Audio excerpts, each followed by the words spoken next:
Hello, class, and welcome to Lesson 7. In these 3 lectures, we will be discussing sound in cinema. And in part 1 here, I will give you a brief history of sound in the movies. And part of that history, here in our first slide, is this still from The Jazz Singer, Warner Brothers movie from 1927, often considered the first movie that prominently gave recorded sound to an audience in the form of both singing and synchronized dialogue. And just as an aside, the actor in the frame here is wearing blackface, was much more socially and culturally acceptable back then. It is part of the history of entertainment in our country and in cinema. And we do condemn it now, but it is a part of some of the history that we study.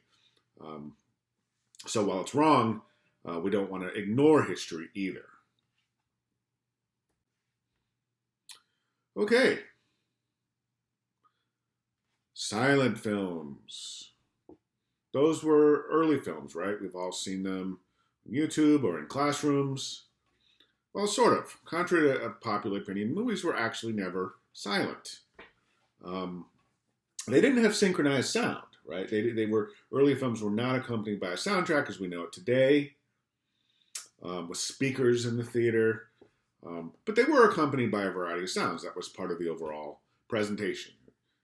And that might include live narration, organs, sound effects machines, or whatever from people that were there accompanying the screening.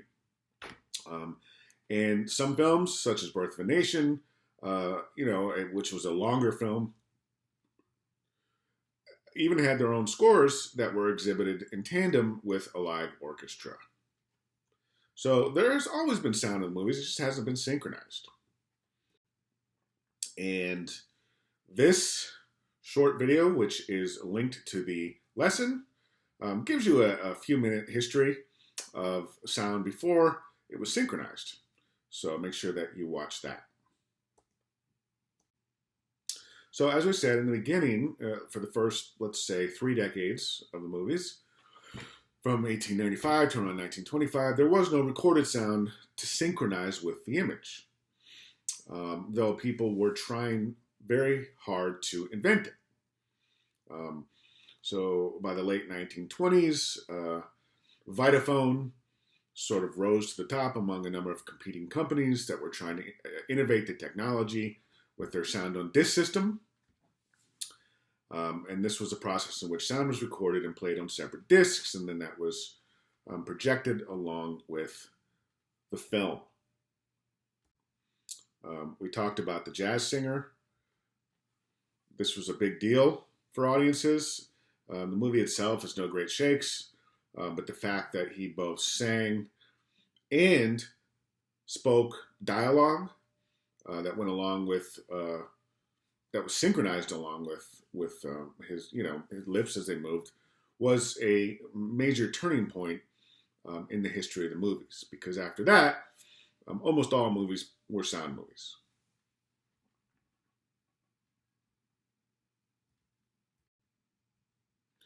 In fact, only a few years later, by 1929, 75% of Hollywood films included pre-recorded sound. Once audiences got a taste of it, they didn't want to go back. And then by 1930, studios had agreed on a standardized sound technology with sound on film systems, replacing the sound on disc. There were negative effects of sound. Yes, it was widely considered a major achievement. It was very profitable, allowed for a different kind of film artistry, right? But a lot of people believe that silent cinema is pure cinema, right? Because film is a medium that tells stories in moving pictures, and sound can be considered a crutch, right? So that's why you'll hear purists say that the real the real films are the films that don't lean heavily on dialogue, especially. Alfred Hitchcock was famous for this. He believed that dialogue should be spare and that movies should be told in images, and he was very good at telling movies in images. And there were other negative effects too. The high cost of sound hit independent producers particularly hard. It was one of the things that led to Hollywood sort of becoming this monolithic entity in the late 1920s and ushering in the classical era of Hollywood cinema.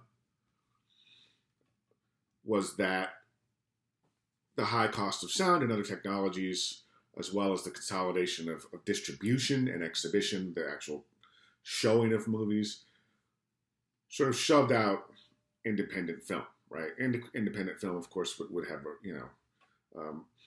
would reemerge in later eras, but for the 30s to the 60s, it didn't really exist all that much.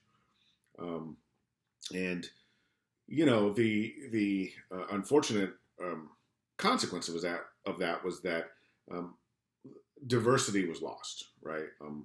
So, for example, Oscar Micheaux, one of the most important Black independent filmmakers who made a number of films in the 19-teens, 20s, and 30s, could not compete, right? He couldn't compete with Hollywood, and so he ended up losing a lot of his audiences.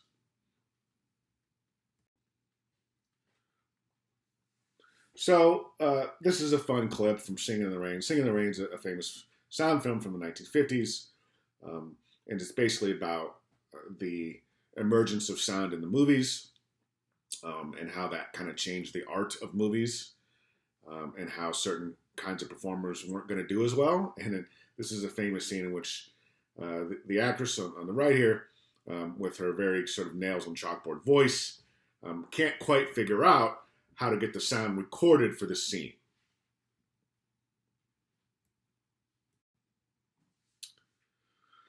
But in the late 1930s, the practice of re-recording or post-synchronization freed sound from the idea that everything seen on the screen must be heard on the soundtrack. And so in that clip from Singing in the Rain, we see them trying to pick up sound on the stage, right? So that they can record it at the same time that they're recording the film. But re-recording allowed filmmakers to manipulate sound and to experiment with the relationship of sound to image. In other words, they could layer in sound effects, music, right, ambient sounds, and all of the things that make up the sophisticated and complex soundtrack of contemporary movies. And much of that is done in a studio after the shooting is done, which we'll look at in a later lecture. And, of course, technology has continued to advance in all facets of filmmaking. Cinematography, special effects, the way film is projected, the use of 3D, right? Digital cinematography, digital editing. And the same is true with sound. Repeatedly throughout the history of cinema, advances in film sound technology, such as multi-channel soundtracks, surround sound, multi-track recording, and Dolby noise reduction, have promised greater fidelity and a heightened sense of audio realism. And we know how sophisticated movie soundtracks are. All we have to do is go to the theater, right, and pay attention to how much they dominate the environment, how loud modern films have become, especially in something like the IMAX, right? You're not just immersed in picture, you're immersed in sound. Today, film sound is digitally recorded and edited and is often created digitally. I'm sure many of us have either created sounds or just at the very least used pre-recorded digital sounds on our phones or in short films that we've made, stuff that we've put up on Snapchat or TikTok or Instagram, right? We know that sound is digitally recorded and edited and often created digitally, and it's not really all that hard to do, at least at a simple level if you just want one or two effects. And in fact, film sound went digital long before film images did. Um, that's why we got the compact disc in the 1980s, and we didn't get the DVD until the 1990s. There was less information in the sound, so you didn't have to cram as much digital information onto the physical disc. And, cinema started taking advantage of that. As recently as the 80s, it was common for a film soundtrack to be put together from 20 tracks of sound elements. And today, a soundtrack of 200 or more tracks is the norm.